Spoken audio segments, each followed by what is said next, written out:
জিলহজের প্রথম দশক শুরু হতে যাচ্ছে, এই দিনগুলো ফজিলত এবং করণীয় সম্পর্কে বলবেন। খুবই গুরুত্বপূর্ণ প্রশ্ন। জিলহজের নতুন চাঁদ উঠবে এবং জিলহজ মাস শুরু হবে। জিলহজ মাসের প্রথম দশক হলো ইবাদতের দ্বিতীয় বৃহত্তর মৌসুম। ইবাদতের সবচেয়ে বড় মৌসুম বা সিজন হলো রমজান মাস। রমজানের পরে ইবাদতের সবচেয়ে বড় মৌসুমটা হলো জিলহজের প্রথম 10টি দিন। এই 10টি দিনে আমল করা আল্লাহর কাছে যে কোনো সময় আমলের চাইতে প্রিয়। নবী সাল্লাল্লাহু আলাইহি ওয়াসাল্লাম বলেছেন, সহিহ বুখারীতে বর্ণিত হয়েছে, মামিন আইয়ামিন আল আমালুস সালিহ ফিহিন্না আহাব্বু ইলাল্লাহ মিন হাযিহিল আইয়াম। জিলহজের প্রথম দশকে আমল ইবাদত করলে এটা আল্লাহর কাছে যতটা প্রিয় হয়, অন্য কোনো সময় আমল ইবাদত করলে সেটা আল্লাহর কাছে এত প্রিয় হয় না। এজন্য এই দিনগুলোতে বিশেষভাবে আমাদের আমলের প্রতি মনোযোগী দিতে হবে। স্পেশালি জিকির বেশি বেশি করার পরে কোরআন সূরা তওবাতে আল্লাহ নির্দেশ করেছেন এবং সেই সাথে আইয়ামে তাশরিকের দিনগুলোতে তাকবীরে তাশরিক স্পেশালি বেশি বেশি করে পাঠ করা, আল্লাহু আকবার, আল্লাহু আকবার, লা ইলাহা ইল্লাল্লাহ, আল্লাহু আকবার, আল্লাহু আকবার, লিল হামদ, ৫ ওয়াক্ত নামাজের পর একবার করে পাঠ করে নারীগুলো সবার জন্য কর্তব্য। এটা আইয়ামে তাশরিকে ৯ জিলহজ বাদ ফজর থেকে নিয়ে ১৩ জিলহজ আসর পর্যন্ত। আর এর বাইরে জিলহজের এই ১০ দিন জুড়েই ঘন ঘন বেশি বেশি করে তাকবীর তাশরিক বেশি করে পাঠ করা এটা সুন্নাহ। এবং সেই সাথে এই দিনগুলোতে আপনার নফল রোজা রাখা, প্রথম ৯টা দিন নফল রোজা রাখার পরেও আপনার বর্ণিত হয়েছে, গুরুত্ব রয়েছে। এবং সবচেয়ে গুরুত্বপূর্ণ আমল হলো কোরবানি করা, হজ করা। এই দিনগুলোতে অনেক ধরনের আমলের কথা কিন্তু আমাদেরকে বলা হয়েছে। বেশিরভাগ মানুষই রমজানের আমলের গুরুত্ব জানলেও জিলহজের প্রথম দশকের আমলের গুরুত্ব জানে না। কোরআনে কারিমে আল্লাহ তাআলা শপথ করেছেন, ওয়াল ফাজরি ওয়া লায়ালিন আশর, ওয়াশ শাফা'i ওয়াল ওয়াতর, ফজরের শপথ এবং 10টি রাতের শপথ, জোড়া এবং বিজোড় রাতগুলোর শপথ। এই আয়াতের ব্যাখ্যায় বিশ্ববিখ্যাত তাফসীর কারক ইবনে আব্বাস রাদিয়াল্লাহু তাআলা আনহু বলেছেন, এখানে মূলত জিলহজের প্রথম 10টি রাতের কথা আল্লাহ তাআলা ইঙ্গিত করেছেন, শপথ করেছেন। তার মানে এই 10টি রাতের গুরুত্ব এবং মর্যাদা আল্লাহর কাছে এত বেশি যেগুলোর নামে আল্লাহ তাআলা শপথ করেছেন। তো সেজন্য সেগুলোর উপর আমাদের বিশেষভাবে দায়িত্বশীল হতে হবে। রাফিদুল ইসলাম মুন্না লিখেছেন, কোরবানির 10 দিন আগে নখ কাটা যাবে কিনা?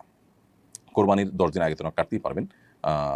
কোরবানির আপনার চাঁদ দেখা যাওয়ার আগে চুল, নখ ইত্যাদি কেটে কোরবানির পর্যন্ত সেটা আর না কেটে থাকা, এটাই হলো নির্দেশনা। অতএব 10 দিন আগে, তার মানে পহেলা জিলহজ শুরু হওয়ার আগে আমরা চুল, নখ ইত্যাদি কেটে শেষ করব, সেটা ঠিক আছে। কোরবানি না করে কোরবানির টাকা গরিবকে দান করার জন্য অনেকে উদ্বুদ্ধ করে। প্রত্যেক ঈদুল আজহার আগে একটা শ্রেণীর মানুষ এ নিয়ে সামাজিক যোগাযোগ মাধ্যমে লেখালেখি শুরু করে। এ ধরনের চিন্তা লালন করার শরীর দৃষ্টিকোণ থেকে কেমন কাজ?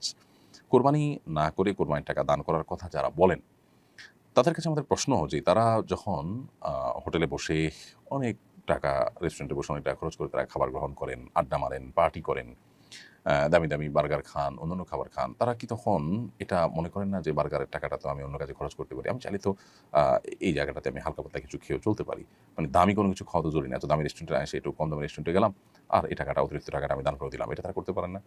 দেখুন, এই মানুষগুলো মানবতার ভেগধারী। আমরা বারবার বলে থাকি, মানবতা এবং মানবাধিকার এটা এমন একটা মুখরোচক বিষয় যে এটার আড়ালে পশুত্বকে হার মানানো অমানবিক আচরণও আমাদের চোখে পড়ে না। সেগুলোকে ঢাকবার জন্য মূলত এই সমস্ত মুখরোচক স্লোগানগুলো দিয়ে থাকে এক শ্রেণীর মানুষ, সেটা দেশে, দেশের বাইরে সব জায়গায় আছে। যে ইসলাম আমাদেরকে কোরবানি করতে বলেছে, সেই ইসলাম আমাদেরকে আল্লাহর সন্তুষ্টির জন্য গরিব দুঃখীর মুখে আহার তুলে দেওয়া, সম্পদের জাকাত দেওয়া, রমজানে ফিতরা দেওয়া, খাদ্যদান কর্মসূচিতে অংশগ্রহণ করা, নানাবিধ ভালো কাজ করার জন্য উদ্বুদ্ধ করেছে। যে কোরবানি করে সে অন্য ভালো কাজও করে, আর যে কোনোটাই আসলে করে না সে কথা বলে বেশিরভাগ ক্ষেত্রেই এবং প্রশ্ন তোলে। দেখুন, কোরবানি এমন একটা ইবাদত যেটা না হলে গরিব ক্ষতিগ্রস্ত হবে। আমরা জানি যে গত কয়েক বছর ধরে আমাদের দেশে কোরবানির হার অনেক বেশি বেড়েছে। 2022 সালে কোরবানি হয়েছে প্রায় 90,000-এর বেশি গরু। 2023 সালে কোটির ঘরে পৌঁছেছে, 24 সালে কোটি, 1 কোটি কয়েক হাজারে পৌঁছেছে, কয়েক হাজারে পৌঁছেছে। আর গত বছর 1 কোটি কয়েক লাখে পৌঁছেছে এবং প্রতি বছরই প্রায় 1 কোটি গরুর মতো আমাদের দেশে অলমোস্ট কোরবানি হয়ে থাকে। এই যে গরু না, গরু ছাগল মিলিয়ে 1 কোটির মতো কোরবানি হয়ে থাকে। এই যে কোরবানি হয়ে থাকে, ডয়েচে ভেলের রিপোর্ট বলছে যে 1 লক্ষ কোটি টাকার আদান প্রদান এবং লেনদেন হয়ে থাকে কোরবানির এই মৌসুমে, যেটা জাতীয় অর্থনীতির জন্য বিরাট বড় একটা মাইলফলক এবং অনেক বড় একটা অর্জন এবং অ্যাচিভমেন্ট। এবং এর সাথে কৃষকদের, গ্রামের গরিব অসহায় মানুষদের, অনেক বিধবাদের স্বার্থ জড়িয়ে আছে। আমরা অন্যান্য বছর দেশের বাহির থেকে, ইন্ডিয়া থেকে গরু আমদানি করে তারপর কোরবানির যে চাহিদা সেটা মেটাতে হতো। আলহামদুলিল্লাহ, গত বহু বছর যাবত আমাদের দেশীয় গরু দিয়ে যথেষ্ট হচ্ছে, দেশীয় পশু দিয়ে যথেষ্ট হচ্ছে কোরবানির কাজ করা। 1 লক্ষ পশু মাত্র একদিনে জবে করতে হবে, তার জন্য হাজারো খামারি, কৃষক, চাষি তারা কিন্তু গরু, ছাগল এগুলো লালন পালন করে, বড় করে, এরপরে সেগুলো বিক্রি করে তারা মুনাফা অর্জন করে। অর্থাৎ এই কোরবানিটা অনেক গরিবের স্বার্থকে রক্ষা করে। এরপর আসুন, আমিষের যে প্রয়োজন সেটি অনেক গরিব অসহায় মানুষেরা সারা বছর মেটাতে পারেন না। কোরবানি তাদের আমিষের ঘাটতি পূরণের বা আমিষের প্রয়োজন পূরণের অন্যতম সূত্র বা অন্যতম মাধ্যম। এর বাইরে কোরবানিকে ঘিরে আরও যত রকমের ব্যবসা বাণিজ্য হয়ে থাকে, খড়কুটো, তারপরে যা গরুর খাবার, খৈল, ভুসি, তারপরে চাটাই, কামারদের, সারা দেশে যত কামার আছে তাদের সবচেয়ে বেশি বিজনেসটা এই কোরবানির মৌসুমে হয়ে থাকে। দাও, ছুরি, বটি, ধামা, এগুলো ধার দেওয়া, তৈরি করা ইত্যাদি। এরপরে কাঠের গুঁড়ি তৈরি করে সেটাতে গোশত বানানো, কসাইদের ইনকাম, বহুবিধ শ্রেণী মানুষ, এমনকি আজকাল তরুণরা অনেকেই বিভিন্ন এলাকাতে ছোটো ছোটো গরুর বিক্রি করার অনলাইন প্ল্যাটফর্ম, অফলাইন প্ল্যাটফর্ম বিভিন্নভাবে তারা তৈরি করে তারা বিজনেস করছে এবং তারাও উদ্যোক্তা হয়ে উঠছে।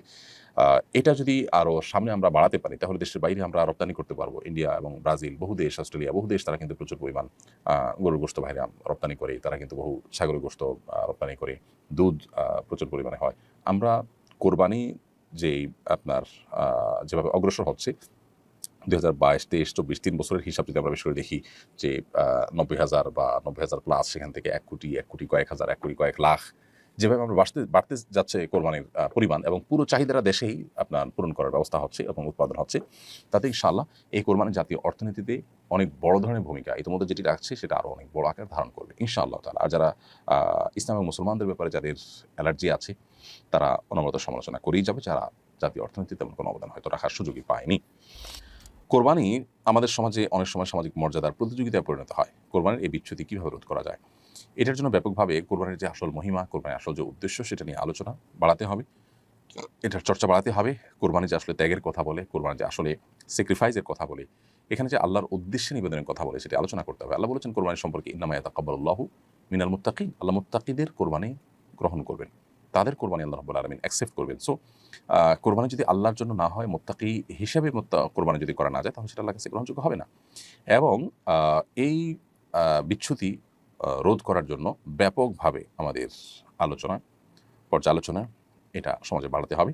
এবং এ ধরনের কোরবানিকে নিয়ে আমরা দেখি যে পজিটিভ অনেক নিউজ করা হয় যে বড় গরু কোরবানি করেছে, এতগুলো বড় গরু কোরবানি করেছে পলিটিক্যাল লিডাররা, তারপরে বিভিন্ন ব্যবসায়ীরা সামাজিক মর্যাদা বৃদ্ধি করবার জন্য তারা এটা প্রতিযোগিতা হিসাবে করে থাকেন। এগুলোর প্রসার সমাজের মধ্যে এই অসুস্থ প্রতিযোগিতাকে বাড়িয়ে দেয়।